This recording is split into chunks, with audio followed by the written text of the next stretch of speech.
Hello everybody, my name is Josh from Drastic and welcome to another suggested video. In today's suggested video, we're going to be watching EU requires USB Type-C on all devices and pisses off Apple.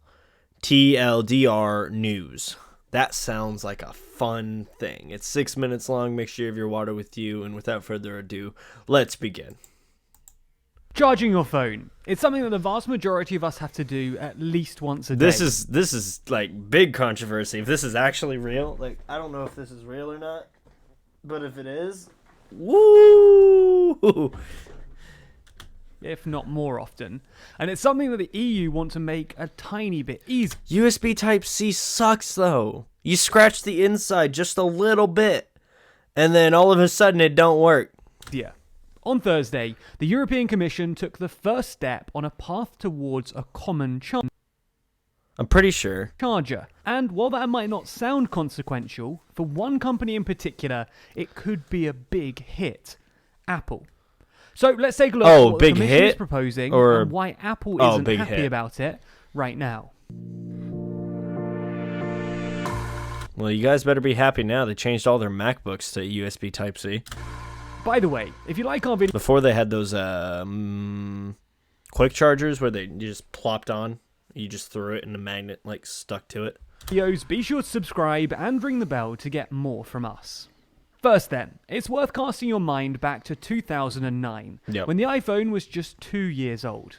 Back then, charging was, to be blunt, a mess. Over 30 different types of chargers were in active use in the mobile phone market. From Apple's 30-pin dock connector, to micro USB and mini USB, to the whole suite of chargers that Nokia used, and you never really knew which one worked until you tried every single one.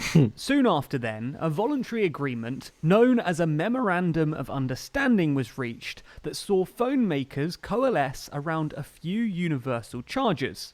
Most notably, USB Micro B and its successor, USB-C. 10 companies signed off on this agreement: LG, Motorola, NEC, Nokia, Qualcomm, Research in Motion, Samsung, Sony Ericsson, Texas Instruments, and Apple. While most of the signatories stuck to the letter and spirit of the memorandum, Apple didn't, developing their own new Lightning connector, using a loophole that allowed manufacturers to continue using proprietary connectors if they offered an adapter. Apple, decided just to offer an adapter and kept using Lightning. So in 2014, the EU passed the original Radio Equipment Directive, which called for a renewed effort to develop a common charger, something Apple again refused, citing the $2 billion cost to implement USB-C technology in their devices. Fast forward then to this Thursday, when after years of rumours and wrangling, the Commission had had enough. The European Commission formally announced that they'd be revisiting the Radio Equipment Directive to force Apple's hand. Under the terms of the directive, USB-C would be the common port for all smartphones, tablets, cameras, headphones, portable speakers, and handheld video game consoles. The EU's Vice President with responsibility over technology stressed that we gave the industry plenty of time to come up with their own solutions. Now time is right for legislative action for a common charger. It's safe to say that Apple aren't happy with this. I bet not. In a statement to Reuters, the company said, "We remain concerned that strict regulation mandating just one type of connector stifles innovation rather than encouraging it, which in turn will harm consumers in Europe and around the world." This does make some sense. Forcing USB-C does remove one factor of potential competition. However, it could be argued that it actually helps competition. Standardizing the connectors makes it easier for customers to change devices and manufacturers, helping to prevent lock-in and encouraging companies to become more innovative, not less. Innovation isn't the entire story, however. Obviously, money is also involved. $2 billion. As Lightning connectors are proprietary technology, Apple licenses out its connector as part of its MFI program, made for iPhone, iPad, or iPod, which it does for a fee. A fee it will lose out on if all devices are forced to move to USB-C. That being said, some Apple devices do already use USB-C as standard. The iPad Pro, the iPad Air, the MacBook Air, and MacBook Pro all use USB-C. So, although the headline issue is a harmonized common charging port in the form of USB-C, the revision of the Radio Equipment Directive is actually much broader. I thought USB-C sucked, though. I guess it's a success for her. I don't know. I guess it's better.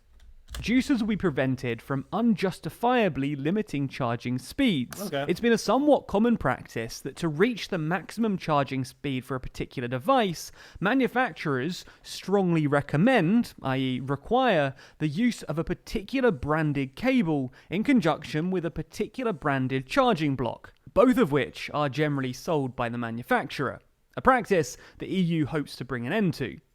Chargers will also no longer be automatically bundled with the actual device you're buying, which is something manufacturers are already doing. However, if you've gone through a few upgrade cycles in the past, you'll probably have that drawer full of unused and sometimes still in their original packaging, charging bricks and cables. According to the EU, by scrapping these and standardizing the cables, we'll be able to reduce electronic waste by almost 1,000 tons yearly. Finally, the directive will also mandate improved information for customers, pushing manufacturers to move away from technical mumbo-jumbo to more simplistic language in order to make it easier for customers to see if their existing chargers meet the requirements of their new device. The idea therefore being that the new standard not only limits the huge amount of tech waste we produce each year, but also make life easier for the consumer, who will be able to travel and live with one cable rather than with a whole bundle. And as someone who already lives fully in the USB-C world, I can definitely personally recommend that. So when will this all take effect? Well, not for a little while longer. The directive has literally just been put forward by the Commission under the EU's ordinary legislative procedure, also known as a co-decision. Before it can actually take effect, the European Parliament and Council must debate and adopt the proposal. Once both have agreed to the proposal, a transition period of 24 months will begin. But given the European Parliament voted 582 to 40 last year for binding rules on common chargers, it looks like it will get their approval. Yeah. And therefore it's a matter of when, not if. But what do you think? Is it a good idea to mandate USB-C usage? I don't know. Is Apple right that it will stifle innovation? Or are they just bitter about the money they're likely to lose? Let us know your... I think they're just bitter about the money that they're going to lose because Apple chargers are significantly more expensive than USB Type-C, I think. I don't know. Make them all the same. I don't care, dude. I'm not even looking to upgrade my phone until way later down the line, so it doesn't matter to me. Anyways, interesting. Thank you to whoever suggested that. Again, as always, if you have any suggestions of any videos you'd like me to watch, go down in my comments below. Leave me the link or title to the video. I'll get back to you as soon as I possibly can. And, yeah. Anyways, guys, as always, stay strong and have a nice day. Bye-bye.